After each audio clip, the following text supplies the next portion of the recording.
Hi, it's Lindsay with New Mexico Surrogacy. The question for today are complications more common in surrogacy pregnancies? That's a tough one to answer. There are actually no definitive studies on whether complications are more common in surrogacy pregnancies than when you have a pregnancy of your own. However, you do hear about them more widely. Whenever there's a complication in a surrogate pregnancy, you're definitely going to hear about it. Also, surrogates up to this point, in order to become a surrogate, you have to have uncomplicated pregnancies. So if you do have a complication in the surrogate pregnancy, then obviously it seems like there's more complications when being pregnant with a surrogate baby, which isn't necessarily true.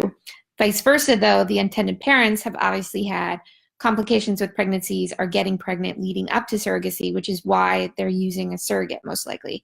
So it's a tough one to answer because we don't really know. And so with any pregnancies, there's risks. So if you're concerned about those risks, you need to talk to your OB before you consider surrogacy and need to make sure that you're okay with any risk that a pregnancy, would bring before you sign up for surrogacy. Also, with this tomorrow being the last day of National Infertility Awareness Week, we want to take a moment and look at our Facebook page, and there's a form pinned to the top of the Facebook page. And Jennifer posted a video about this earlier in the week, but basically Jennifer's going with a bunch of other advocates for infertility mid-May, and they are going with the Resolve Advocacy Day, and they want to take as many of these forms filled out as possible with them to give to Congress. And it's basically showing your support for access to care, access to infertility benefits, and protections for people suffering for infertility.